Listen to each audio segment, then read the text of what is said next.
आज आपण छोट्या आंब्याचं रायतं करणार आहोत. हे रायतं करण्यासाठी आपण झाडी आंब्याचाच वापर करायचा आहे, म्हणजे ते आंबट, तिखट, गोड असं छान होतं. इथे हे झाडी आंबे स्वच्छ धुवून घेतले आणि या आंब्यांचा पुढचा देठाचा भाग काढून टाकून आतली जी पारई असते ती काढून घेतली. हे रायतं करण्यासाठी आपण झाडी आंब्याचाच वापर करायचा आहे.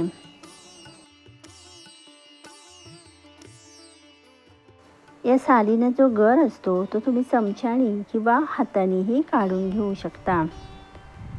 कोकणामध्ये या रायत्याला सासव असंही म्हटलं जातं. आंब्यांच्या दिवसामध्ये कोकणामध्ये घरोघरी हे रायतं आवर्जून केलं जातं.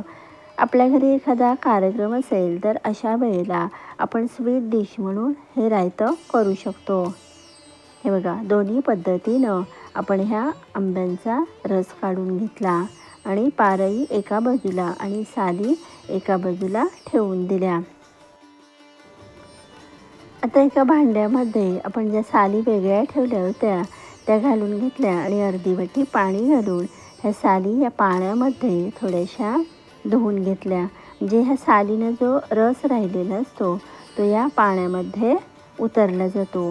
नंतर आपण हे पाणी त्या रायत्यामध्ये घालून घेणार आहोत.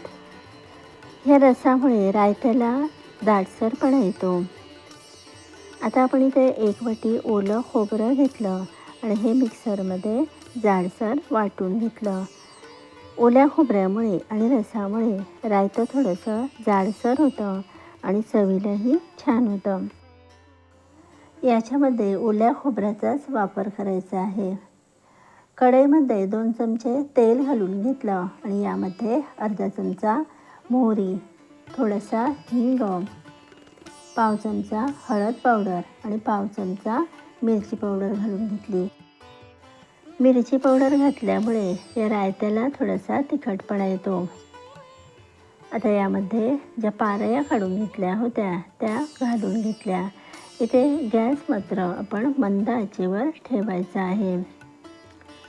त्या थोड्याशा ढवळून घेतल्या आणि यामध्ये आपण जो साली धुवून रस काढला होता तो यामध्ये घालून घेतला.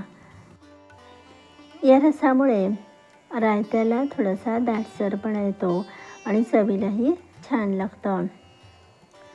आता यामध्ये अर्धा चमचा मीठ घालून घेतलं. अर्ध्या वाटीपेक्षा थोडासा कमी गूळ घालून घेतला आणि आपण जे खोबरं जाडसर वाटून घेतलं होतं तेही घालून घेतलं. आंबे जर जास्त आंबट असतील तर मग मात्र गुळाचं प्रमाण थोडंसं जास्त ठेवायचं आहे. हे रायतं आपण ढवळून घेतलं आणि आता यावर झाकण ठेवून मंद गॅसवर 5 मिनटं उकळी यायला द्यायची आहे. 5 मिनटानंतर या रायत्याला मस्त अशी उकळी आलेली आहे आणि हे रायतं खाण्यासाठी तयार झालेलं आहे. असं हे आंबट गोड तिखट रायतं म्हणजे कोकणातलं सासव तुम्ही नक्कीच करून बघा, तुम्हालाही नक्की आवडेल. हे रायतं तुम्ही एखाद्या कार्यक्रमासाठी एक गोड डिश म्हणूनही ठेवू शकता. चला तर मग तुम्ही हे आंबट गोड तिखट असं रायतं नक्की करून बघा आणि तुम्हाला कसं वाटलं हे मला कमेंट करून नक्की सांगा.